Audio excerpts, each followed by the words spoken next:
Bienvenidos a Galería VIP. Está con nosotros un fotógrafo muy reconocido, Ricardo Trabulsi, que nos va a desmenuzar algunos de los tips más importantes en los cuales ha logrado fotografiar a los principales personajes de la política, del arte, la cultura, la música. Bienvenido.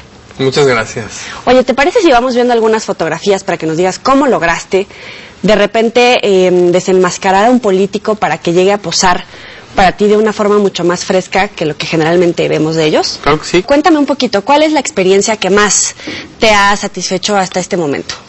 Mira, en relación a este tema de los políticos, fue un proyecto muy concreto. Fue un proyecto que se hizo con la periodista Carmen Aristegui en un momento interesante en el que ella todavía no estaba al aire nuevamente, y coincidimos en mi estudio, surgió el proyecto, y para mí fue muy interesante porque me sacó del mundo del espectáculo donde yo venía trabajando, y tuve la oportunidad de hacer retrato con otra clase de celebridades. Muñoz Ledo. Pues celebridades, a fin de cuentas, Cárdenas, ¿no? Como, el ingeniero. Sí, claro. De todos los partidos políticos, gente que piensa el poder también, algunos intelectuales, a Monsiváis, a Fuentes, Ramón de la Fuente, que estaba entre adentro y afuera, y como ellos de todos los ámbitos del mundo de la política, de arriba, además, fue interesante porque aunque son celebridades de otro género, ¿no? No están acostumbradas a las cámaras de televisión, a las cámaras fotográficas, y en este caso era aún más interesante porque era en el contexto de una entrevista. Entonces, por lo general salían durante la entrevista tú ibas tomando las fotografías. Los entrevistaban primero, era un encerrón con Carmen, y luego salían como toros, ¿no? Porque ya los habían hecho hablar 2 o 3 horas. Entonces salían en un estado pues alterado de alguna forma, porque la dinámica de una entrevista, como tú sabes, de pronto te pone en contacto con otras cosas, se mueven otras emociones, y a partir de ese estado anímico es que yo los ponía en el set y empezábamos a trabajar. Entonces se dio una experiencia muy particular. Para mí fue una gran experiencia porque tuve la oportunidad de vibrar a estas personalidades que mucho más que otra clase de celebridades pues tienen en sus manos nuestro destino, ¿no? ¿Les hablas igual? No, a mí me gusta. ¿Les diriges igual? ¿Cómo le haces? No, fíjate que en el caso de ellos fui mucho más distante, mucho más respetuoso, quise interceder menos.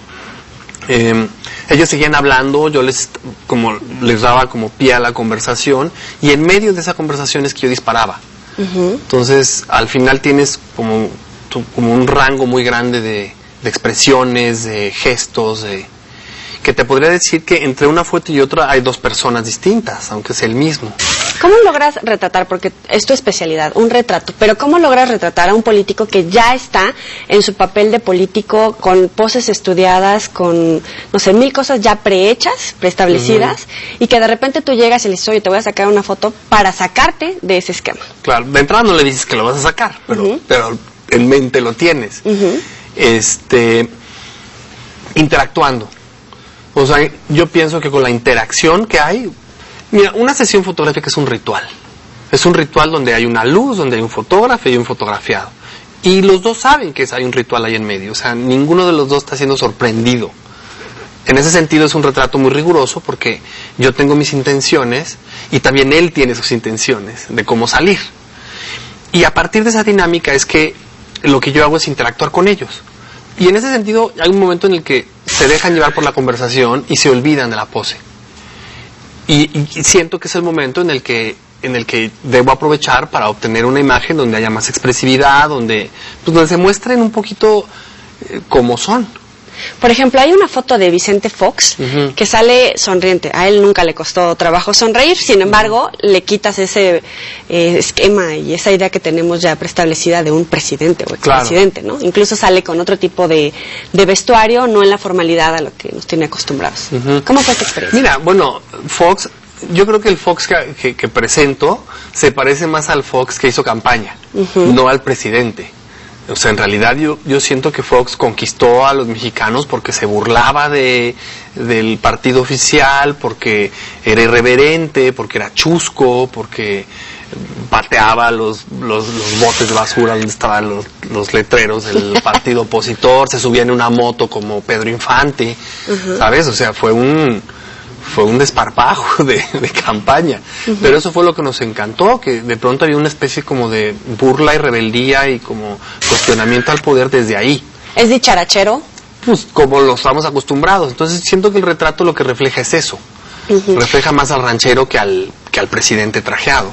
A Bosé, lo tenemos por ahí en alguna imagen. ¿Qué tal? Para mí fue una extraordinaria sorpresa Bosé. Lo he fotografiado varias veces, últimamente no. Pero él me enseñó que los grandes artistas, los verdaderamente famosos, son los más sencillos y los más humildes y con quien se puede trabajar más tranquilamente. Me acuerdo que estábamos en el set y él me dijo, pídeme lo que quieras. Y yo le pedí que hiciera unos movimientos de baile porque sabía que su origen había sido como bailarín de ballet clásico y los hizo impecablemente. Yo estaba más como boquiabierto fotografiando. Cuando un fotógrafo no habla, es que todo está de maravilla. ¿Sabes? Cuando dirige es que, pues bueno, está llevando las cosas por cierto camino, pero en el caso de un artista de su talla, para mí fue una gran lección como fotógrafo y fue fascinante fotografiar a una personalidad como él. ¿Por qué está como virado al azul? ¿Qué nos quieres decir? Mira, la fotografía que yo hago se mueve entre lo documental y lo comercial. Y lo comercial a veces tiene modas. Y en este sentido, uno tiene que estar constantemente como renovando su acabado, ¿no? Como la apariencia de las imágenes. Y en ese momento las fotos como con esa tonalidad de piel, como con ese desaturado, pues, como iban por ahí. Y Café Tacuba también lo estamos viendo. ¿Qué tal la experiencia? Mira, Café Tacuba me gusta mucho porque yo tomé a Café Tacuba cuando salió en su primer disco, que eran como unos niños ingenuos vestidos con ropa folclórica y echando mucho relajo. Y casualmente hemos ido creciendo juntos y los he ido retratando en diferentes momentos. Y a mí lo que me dice Café Tacuba es que la fotografía también es un documento histórico. Esta que tenemos aquí. Este es de uno de los integrantes de Café Tacuba. ¿Sabes qué me pasa con los retratos? Que ya no son los que son ahora. O sea, esas fotos corresponden a un momento muy concreto que dejó de ser. Entonces la foto en ese sentido luego empieza a cobrar un valor que no tiene cuando la tomas, como en el caso de esos retratos. ¿Es el personaje el que va cambiando su esencia o la fotografía no siempre logra captar esa esencia del personaje?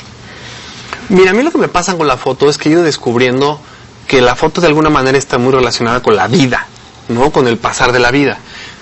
Nosotros cada 5 años somos otros. ¿Por qué cada 5 años? Pues tú hace 5 años, ¿quién eras y dónde estabas? O sea, sí es cierto que hay cosas tuyas en este momento que corresponden a esa chica que tenía X años. 15. Con 14. O 10.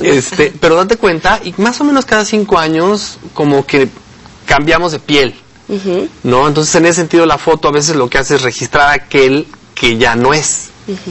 Fuentes. Es diferente, por ejemplo, un escritor, un personaje de la cultura que a lo mejor no le importa mostrar sus arrugas, etcétera, claro, que a diferencia de un artista, ¿no? Por supuesto, ¿no? Como rápido, antes de profundizar en Fuentes, tiene los dedos chuecos porque él escribía con la Remington. Y escribió tantas novelas y las escribió él con sus manitas que se le enchocaron los dedos. Entonces Ave de la Victoria también está mostrando la deformación de su profesión. Los fotógrafos se les hace más chiquito un ojo que el otro. ¿Me explico? Por lo mismo. A ver, ahí está. Y me emociona mucho esta historia de Fuentes porque me la dijeron en la sesión y cuando le dije que no sé por qué hizo esa seña, yo seleccioné esa foto porque me hace pensar en que un escritor de su talla escribió La región más transparente con sus deditos y ese ejercicio luego le fue deformando la mano, ¿no? Y eso la foto de alguna manera, igual te lo platico, pero la foto lo registra. ¿Qué otras sorpresas te has llevado a la hora de estar fotografiando personajes, por ejemplo, como este de Fuentes? Sabes que hay algo bien interesante y es que un momento es la sesión. Ahorita nos va a pasar, ahorita yo estoy hablando contigo, pero cuando yo vea el programa voy a ver cosas que durante la sesión no percibí. Eso pasa cuando tomas fotos. De pronto dices, caray, esto yo no lo vi en aquel momento. Y a veces una foto que no esperabas que fuera la mejor resulta que es la que queda seleccionada para hacer la versión de ese retrato.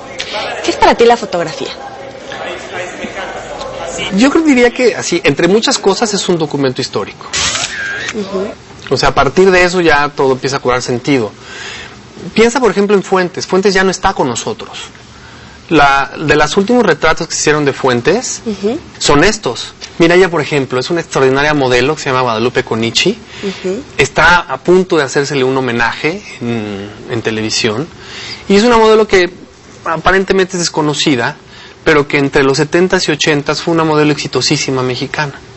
Yo la conocí por azares del destino, por los buenos oficios de un amigo peluquero, y le pedí hacerle unas fotos. Y resultó una serie de retratos increíbles de ella. ¿Cómo cuántos años tiene? Es más o menos como 70, creo, 65, 70.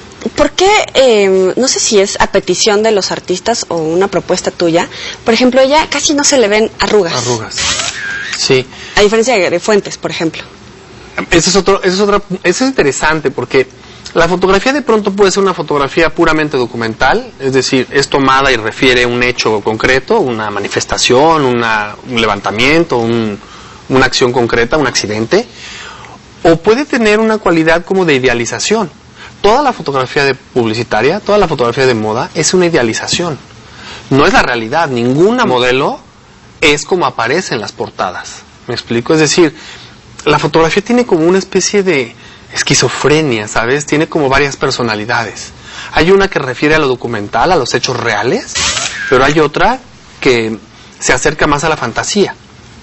En este caso, yo estoy fotografiando a alguien como Eli Guerra, a alguien como Guadalupe Conichi, o la portada de una revista o de un disco, y estoy jugando con otro lugar, ¿no? O sea, no estoy jugando con la fotografía documental, sino con una fotografía que juega con la ficción, con la idealización, con otras cosas. ¿Cómo podrías definir tu estilo de fotógrafo? Híjole, pues versátil, ¿no? De pronto yo me formé en la fotografía de espectáculos, entré empezando a fotografiar artistas y luego en el transcurrir del tiempo me he abierto a otros géneros. No todos los fotógrafos se abren a otros géneros. En este caso es un retrato, pero es un retrato que tiene otra tradición, es un retrato más documental, el de Marcos. Entonces yo te diría que cada vez me inclino más por la fotografía de retrato, pero también cada vez estoy más abierto a otros géneros. Por ejemplo, ahí Marcos, ¿cómo lograste de acercarte a él, que posara, etcétera? Es una historia bien apasionante la de Marcos, porque pues yo de alguna manera recibí toda la influencia del levantamiento. O sea, yo tenía 26 años cuando sucedió el levantamiento. O sea, estaba joven, pero tenía la madurez para entender qué estaba pasando. Y durante muchos años lo busqué para hacerle un retrato y nunca se pudo. Y un día, de la manera menos esperada, sucedió que yo lo iba a retratar. Y aquí es donde digo que la fotografía también es un documento histórico. O sea, con este retrato yo empecé a entender que mi trabajo no se trataba de sacar bonita a la gente, sino de documentar a esas personas en ese momento, ¿sabes? Vamos a hacer una pequeña pausa y regresamos para platicar, por ejemplo, de las distinciones que has obtenido en 2005, la Bienal de Fotografía, 4 menciones. Vamos a hacer una pausa y regresamos con ustedes. No le cambien.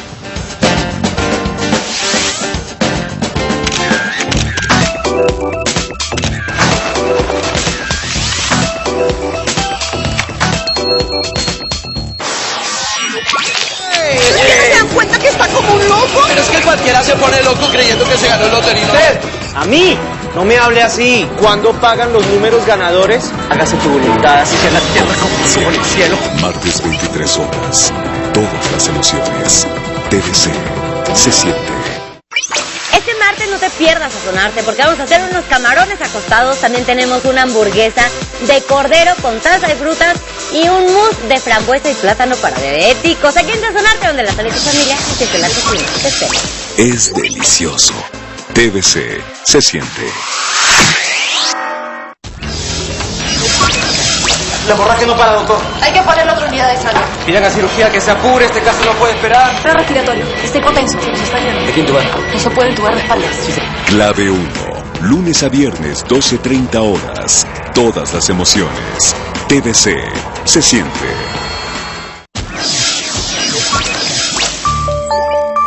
La muerte siempre acecha en el quirófano. De la 2, acaba de morir. Allí está todo. Mijael murió. A él lo trataron aquí antes que muriera. Soy la enfermera de las 3. Le di los medicamentos.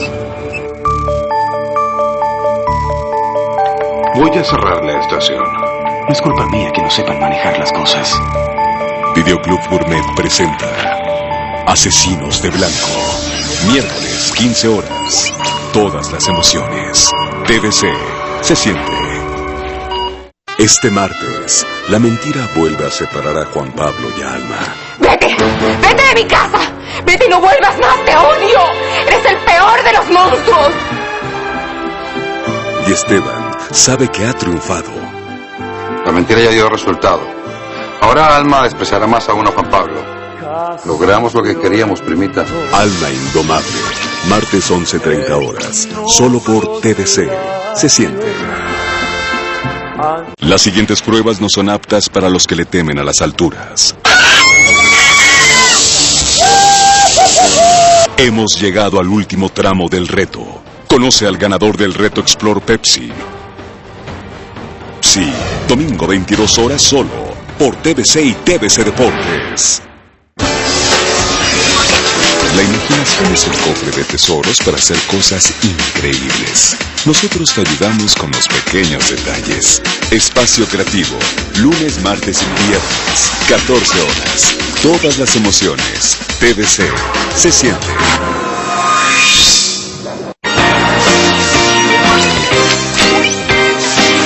Estás viendo Galería VIP.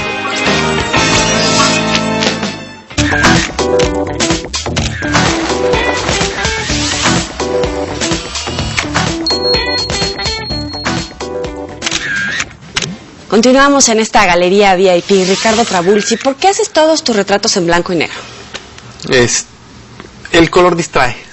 El color distrae. También tengo retratos en color, pero por un lado es la formación que yo recibí. Yo recibí una formación muy clásica. Mis maestros, que no necesariamente son los maestros a los que yo asistí a clases, sino los grandes fotógrafos que yo estudié para aprender, fotografiaron en blanco y negro.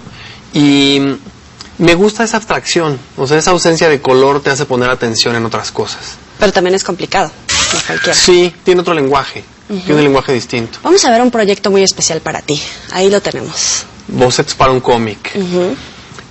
Mira, es especial porque es el primer proyecto que yo considero que es como una propuesta personal, es decir, durante muchos años yo he evitado exponer, los fotógrafos exponen su trabajo en una galería, en un museo, en un restaurante, y yo había evitado eso porque yo siempre me preguntaba, pues, ¿qué tengo que decir?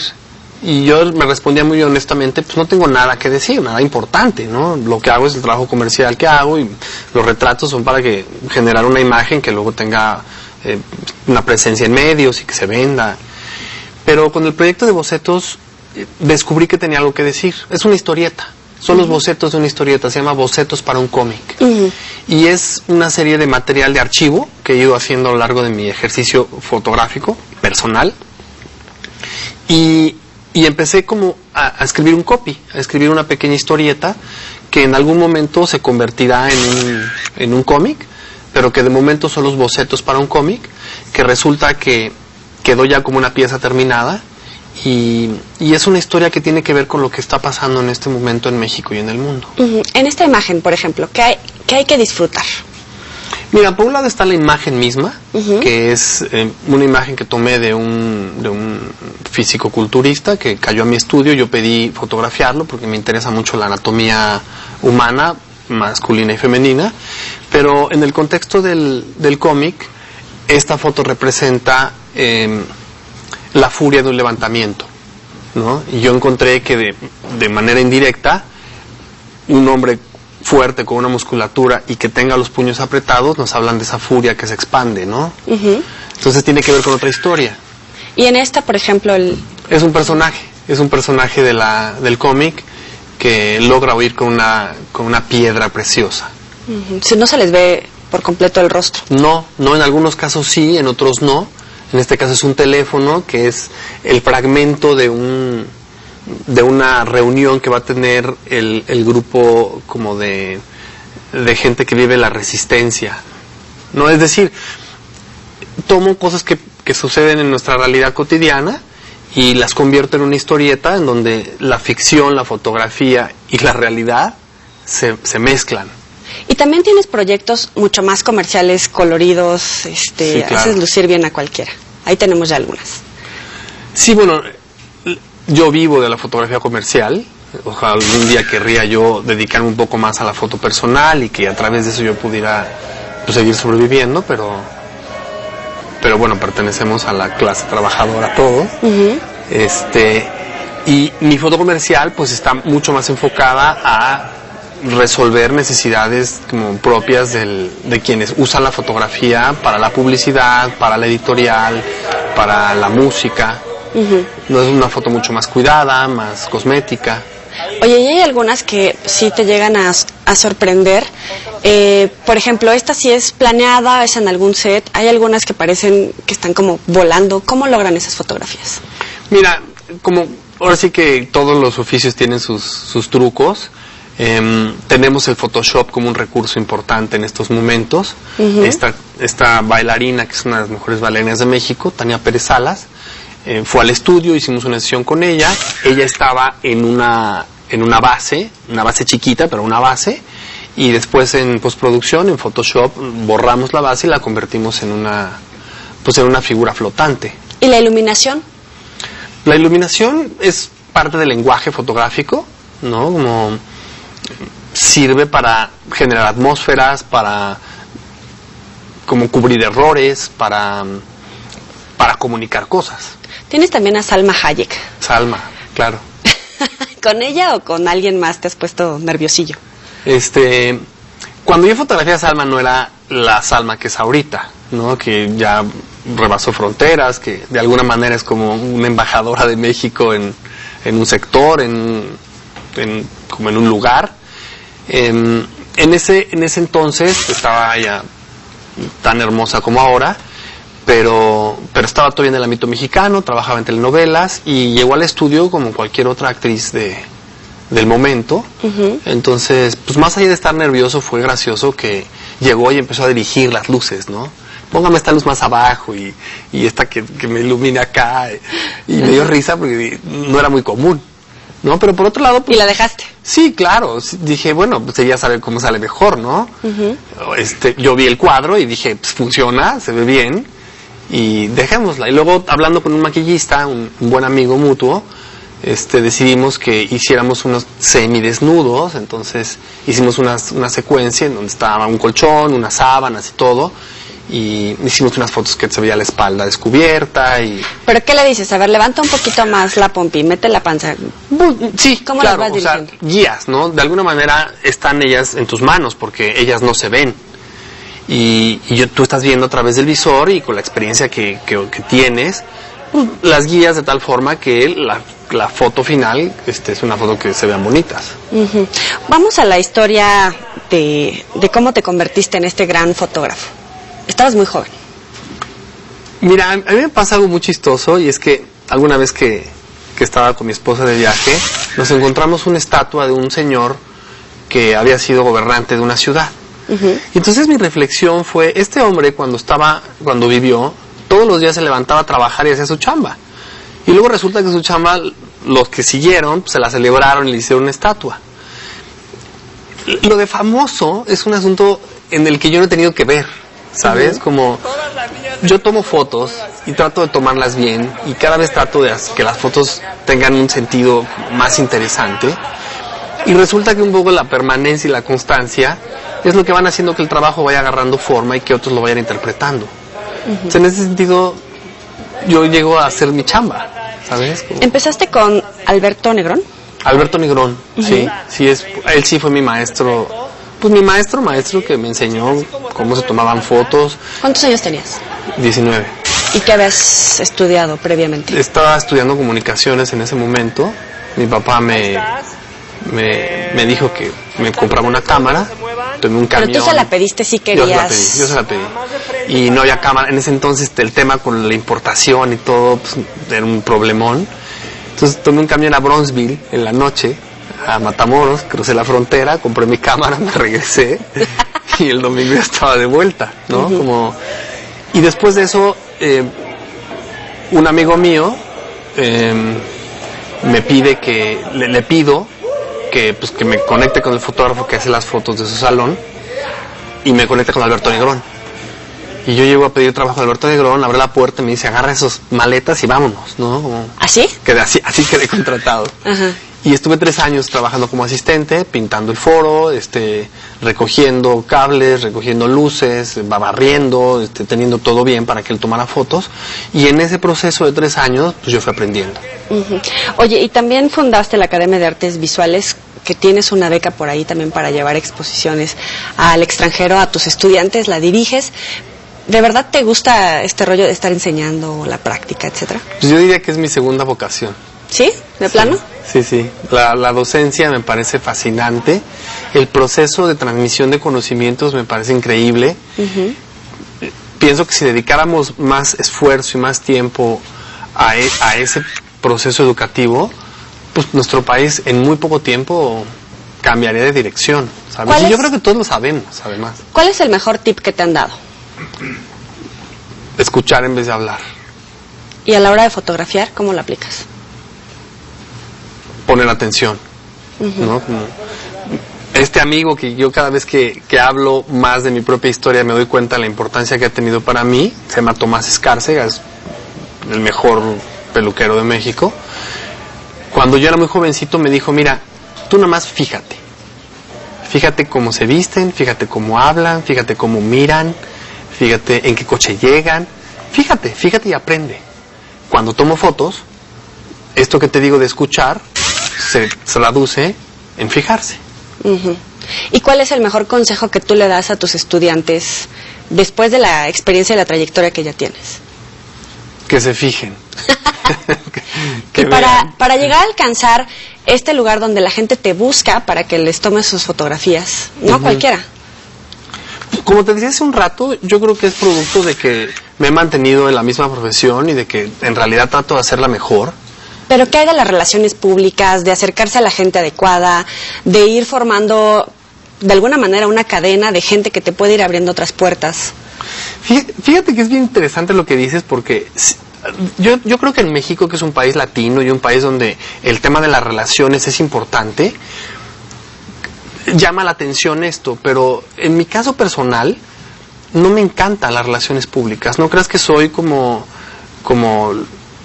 qué sé yo, el más entusiasmado de ir a las cenas y hablar con la gente y estar en fiestas y en bares y echando la copa.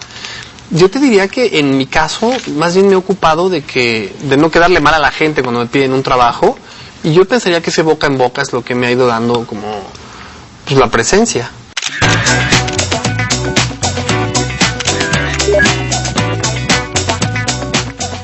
Avaricia. Avaricia. Los ricos. Envidia. Los niños. Ira. A veces yo. Gula. Los gordos. Lujuria. Los felices. Pereza. Pobreza. Soberbia. El primer pecado de todos. ¿A quién te gustaría fotografiar? ¿Quién te falta? Me encantaría fotografiar a la maestra Elbester Gordillo, a Fidel Castro, al futuro presidente. Me gustaría fotografiarlo antes de que el sistema lo convierta en un viejito. Oye, ¿dónde te puede seguir la gente para buscar pues algunas de tus fotografías, contratarte? La página yo creo que es una buena entrada, www.trabulsi.com.mx. El blog está dentro de la página, hay un pequeño link. Y yo creo que si en Google teclean Ricardo Trabulsi, aparecen ahí los links. Sí, hay 1000 cosas que ver. Muchísimas gracias por estar aquí con nosotros. Al contrario, gracias por invitarme. Ricardo Trabulsi, en Galería VIP. Nos vemos la próxima. Pásala.